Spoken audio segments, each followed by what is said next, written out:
Tsunami menerjang wilayah Palu dan Donggala usai gempa bumi dengan magnitudo 7,4. Air laut naik dan menghancurkan sejumlah bangunan. Tsunami besar menghancurkan hampir semua bangunan yang ada di pesisir pantai barat Provinsi Aceh. Sekitar 170.000 jiwa meninggal dunia dan gelombang tsunami menerjang perairan Selat Sunda Pada kali ini, kita akan mempresentasikan flipbook yang berisikan materi bencana tsunami. Nah, apa sih tsunami? Mari kita pelajari bersama. Lanjut, kita masuk ke dalam daftar materi. Daftar materi sendiri kita bersihkan tentang pengertian, penyebab, faktor-faktor, daerah rawan, mitigasi, dan dokumentasi tsunami.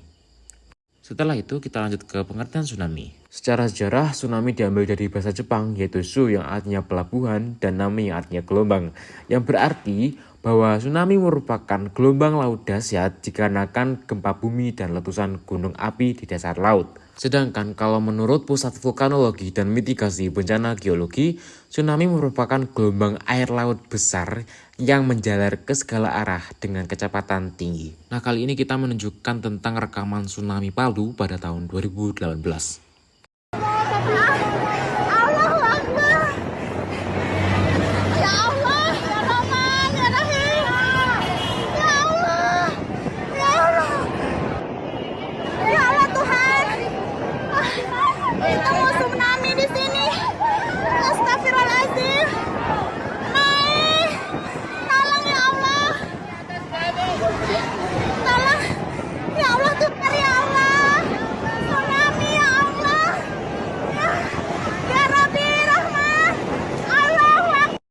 Lanjut ke materi berikutnya. Nah, apa sih penyebab tsunami? Dari analisis data yang kami dapatkan, bahwa penyebab tsunami sendiri terjadi karena adanya gempa tektonik, gempa vulkanik, longsoran bawah laut, hantaman meteor, di mana dari keempat peristiwa tersebut dapat membentuk sebuah gelombang yang disebut dengan tsunami. Dapat dilihat bahwa dampak gempa tektonik sendiri dapat menyebabkan air laut naik akibat sesar yang mengalami sesar naik maupun sesar turun. Sedangkan kalau dampak gempa vulkanik sendiri akibat munculnya getaran yang berasal dari aktivitas gunung api di dalam laut. Sedangkan longsoran bawah laut bisa menimbulkan gangguan yang dapat memindahkan suatu massa air dengan sangat besar hingga menimbulkan tsunami. Yang terakhir, hantaman meteor.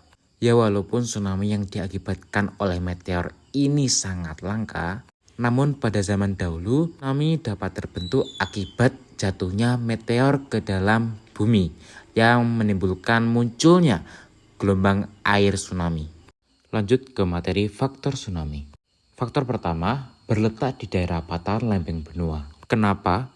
Karena dengan berletak di daerah lempengan patahan ini sering terjadi gempa yang berkekuatan tinggi dan dapat menimbulkan bencana tsunami. Berkaitan dengan kekuatan gempa yang dapat menimbulkan tsunami berkisar lebih dari 7 skala magnitudo. Magnitudo sendiri merupakan sebuah skala yang dapat menyatakan besarnya energi seismik yang akan dikeluarkan oleh sumber gempa. Poin ketiga, kedalaman fokus gempa bumi. Kenapa hal ini sangat berpengaruh? Karena jika titik fokus gempa bumi kurang dari 60 km di bawah permukaan bumi, akan menimbulkan efek goncangan dan kehancurannya lebih dahsyat, serta menimbulkan bencana tsunami. Yang terakhir, bentuk morfologi garis pantai. Apabila morfologi pantai yang landai dan tersusun oleh material lepas, akan mengakibatkan gelombang tsunami mudah masuk ke daratan. Apabila dibandingkan dengan morfologi garis pantai, jika terdapat hutan mangrove,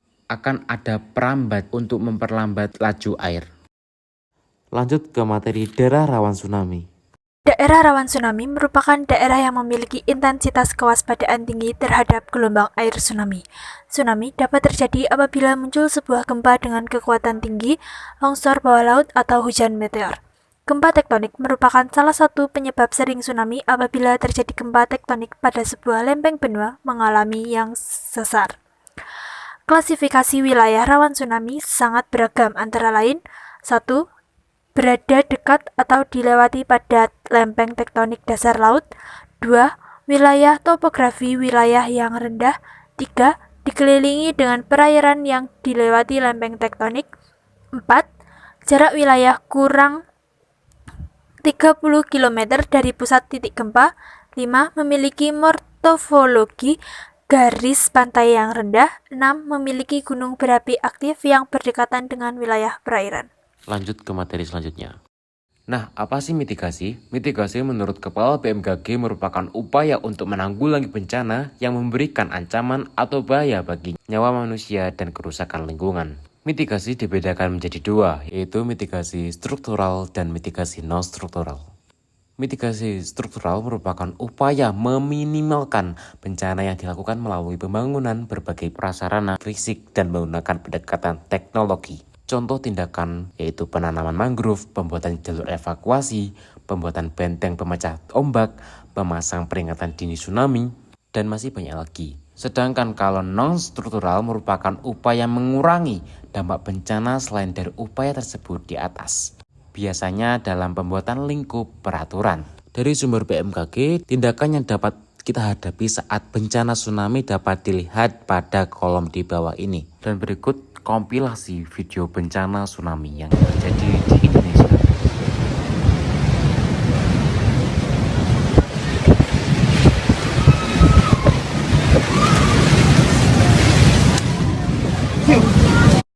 Itulah flipbook yang telah kami buat. Terima kasih telah menyaksikan.